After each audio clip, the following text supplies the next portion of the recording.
Sea of Thieves is an open world pirate game released all the way back in March of 2018 as an Xbox exclusive, which means its 5th anniversary is coming up.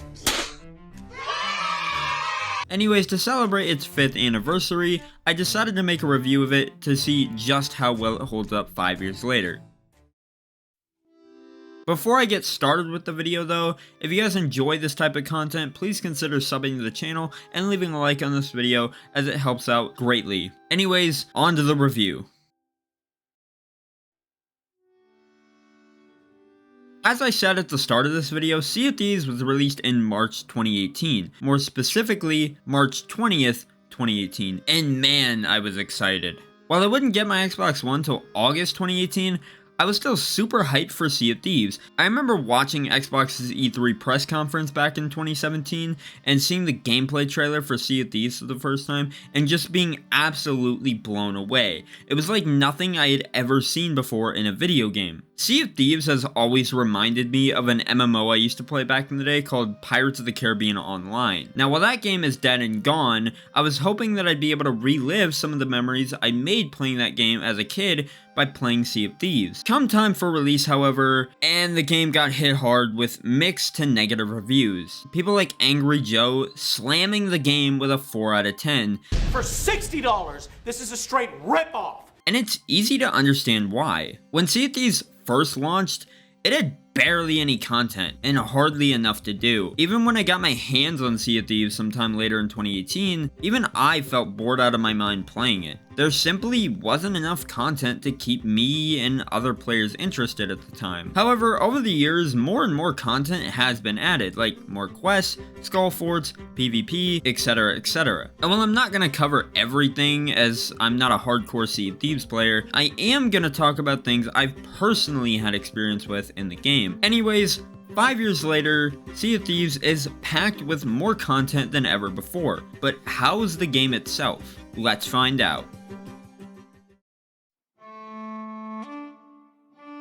Sea of Thieves, as I stated at the start of the video, is a pirate game, but to be more specific, it's a first-person pirate game. To be even more specific, it's the game Skull and Bones wishes it could be. Anyways, Sea of Thieves is pretty simple when it comes to its gameplay.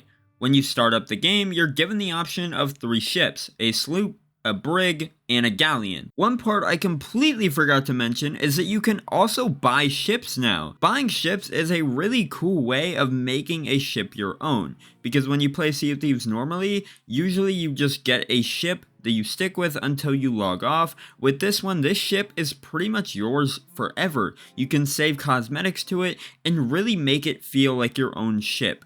It's a really awesome addition that was added sometime last year, and the ships are pretty reasonably priced. A galleon only costs 500k, which if you know how to get gold properly and you know the proper routes to get gold fast, you can easily afford a galleon in less than a week of playing. Each ship tells you how many players are recommended for each one. However, that doesn't mean you need that many players for said ships. For instance, if you feel like a sloop is just a bit too claustrophobic for your liking, solo a galleon. Nothing is stopping you. Go fuck. And that's where Sea of Thieves really shines in its gameplay. It's freedom to do whatever you want. Like, I don't think real life pirates were shooting monkeys out of cannons, but it's something you can do, and it's kind of fun. Once you pick a ship, you're dropped into a tavern where you're stared at like a crazy person by every single person inside. Already from the jump, you're given a lot of things to do just in the tavern alone, like get drunk, talk to this creepy dude by the wall, get drunk again, talk to the creepy dude again, get drunk again. Okay, maybe there's not a whole lot to do, but you won't be spending much time in the tavern anyways, because there's people outside who want to sell you more shit, like weapons, clothes, etc, etc. And this weird chick, I don't know what her deal is. After you supported capitalism in the world of Sea of Thieves, you can then move on to ship customization, where you can customize every part of your ship from the sails and the ship's hull to the wheel and the masthead. Thankfully, all these customization options can be earned through gameplay, and that includes outfits too. Yes, there is microtransactions, but they don't feel forced. Most of my cosmetics were earned, and I didn't even start spending money on the game till last year. The only thing that straight up requires you to spend money are some cooler looking pets, but not that they'll last long anyways, because your friends will end up shooting them out of a cannon. You also get a sword and a flintlock when starting the game, but you have the option of either sticking with the flintlock, using the blunderbuss, which is literally just a shotgun, or the sniper, which is my personal favorite. Each weapon has their own benefits. For instance, when doing close range PvP, the blunderbuss is the better option, as 9 times out of 10, you'll always end up one-shotting whoever you're aiming at. The sniper is pretty self-explanatory, being better at long range, but it does take some skill as there's no reticle, instead having a cracked scope that you have to use to find out where to aim your shot.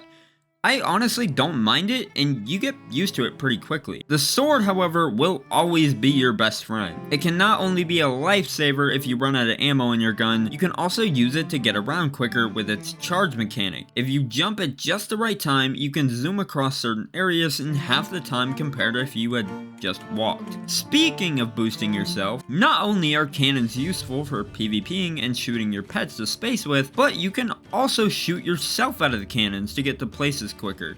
It's a pretty neat mechanic that honestly works really well. On top of being given weapons, you're also given things such as a bucket, instruments, a shovel, etc, etc. The bucket is useful for when your ship is getting destroyed by people who think they're the reincarnation of Blackbeard. The shovel is useful for digging up grubs, treasure. There's also extra things in your ship, such as cannonballs, wood, and food stored in their own respective barrels. Wood is used to repair your ship.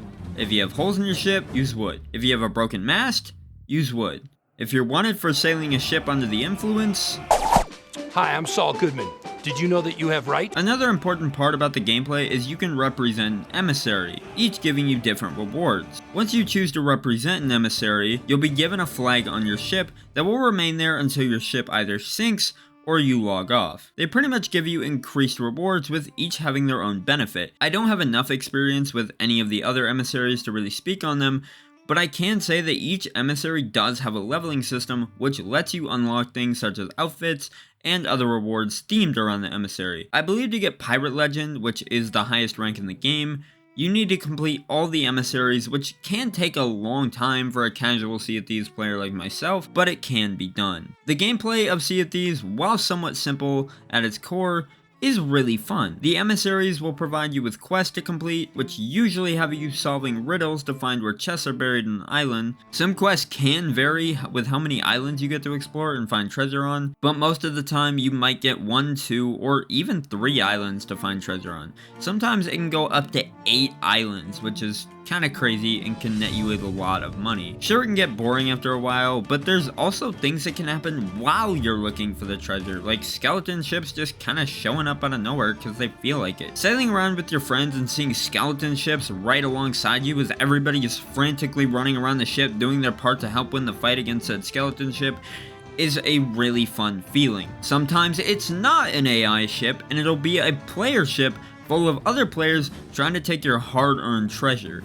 PvP for the most part can be pretty fun. In fact, Sea of Thieves used to have a dedicated PvP game mode that got swapped out in favor for a more traditional PvP experience where you can just flip an hourglass and your ship will appear right in front of another player's ship who I believe also consented to PvP, so it's like a consensual PvP thing, I believe. But I do like it as a feature, but I do miss arenas as well. However, it can get pretty cheap sometimes, with people sometimes camping outposts to steal your treasure you spent over an hour collecting. Sea of Thieves is full of leeches, but I guess that's accurate to how pirates were in real life. Pirates were also leeches themselves, but if you don't let that get in your way, you're guaranteed to have fun playing the game. There's also things you can do alongside finding buried treasure through quests, such as skull forts, mermaid fortresses, and sea forts. These are extra things that will net you a lot of gold if you do all of them in one run. You don't even need a quest to do some of these forts. I personally haven't done the mermaid fortresses yet, but the skull forts and sea forts are a ton of fun to do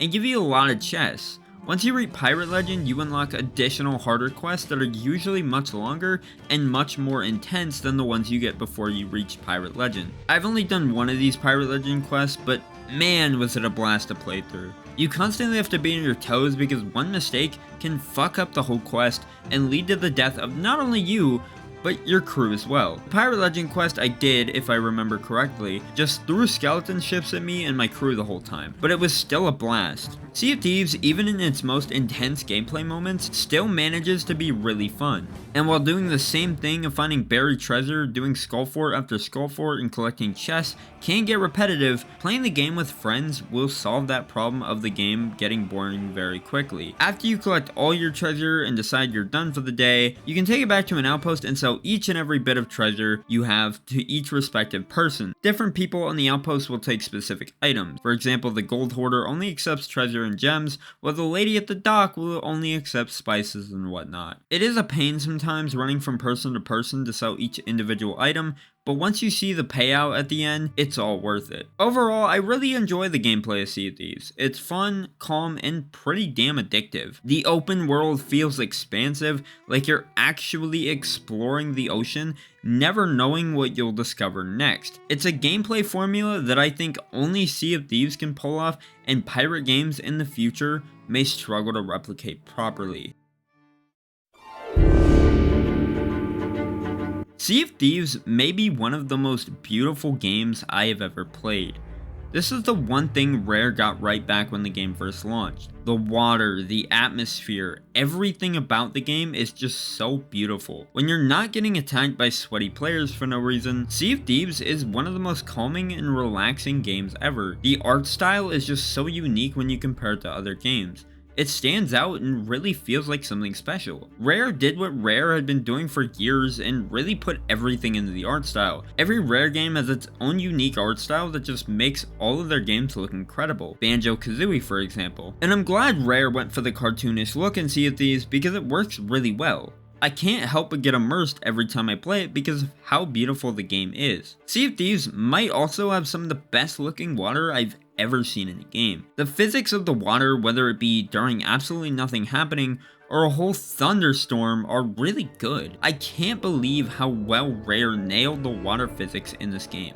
The presentation of this game is also incredible. The UI is clean, everything is easy to find, and all the menus aren't a confusing mess. Something Ubisoft should take note of. There's not a single thing I can't even criticize about the graphics and presentation, simply just due to the fact of how good they are. Sea of Thieves is very pleasing on the eyes, and if you care a lot about graphics like me, I suggest giving Sea of Thieves a try as you won't be left disappointed.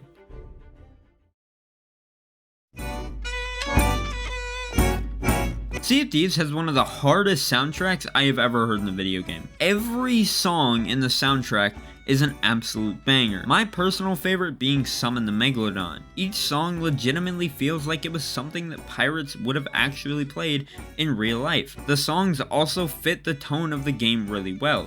Even the saddest songs will hype you and your friends up as you prepare to fight a Megalodon or take in a skull fort. Much like I did in the Atomic Heart review, I'll leave a link to the full soundtrack in the description. I also have the songs I used in this video listed in the description so you guys can find them easier. Anyways, the point is, the soundtrack is fire and there's really not much else to say about it. Now I want to talk about the sound design because holy hell, the sound design is absolutely incredible. Sailing your ship and hearing not only the water splash against it, but also hearing the ship creaking as you walk on it or turn the wheel just make this game all the more immersive. And it adds so much realism to the game despite realism not being the main focus of the game. It adds to that feeling of being a pirate and it actually gets you pretty invested. The music is also dynamic, changing depending on whether you're just sailing the ocean with no worries at all or in the middle of a fight with a player or a skeleton ship. I really like the dynamic music. It makes fights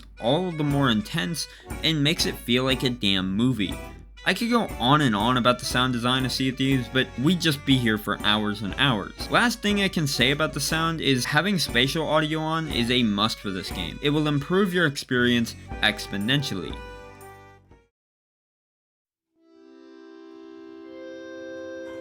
Sea of Thieves is a great game, plain and simple.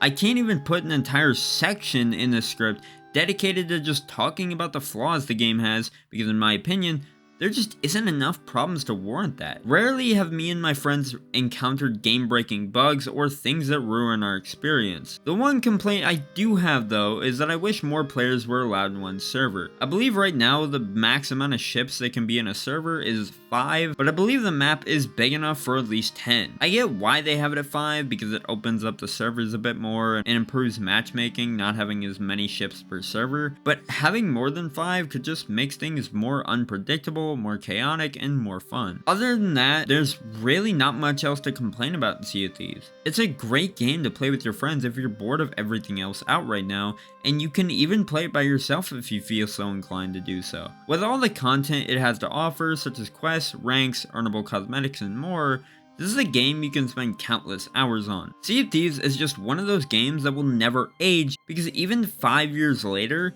it feels like it belongs even in the next generation of consoles. So to wrap things up, I just want to say thank you Rare for making an excellent game and making Sea of Thieves a much better game than it was at launch. And here's to another 5 years. Cloaked in folds of midnight waters, side by side, we sons and daughters, we set forth for no king's orders, but we'll sail together.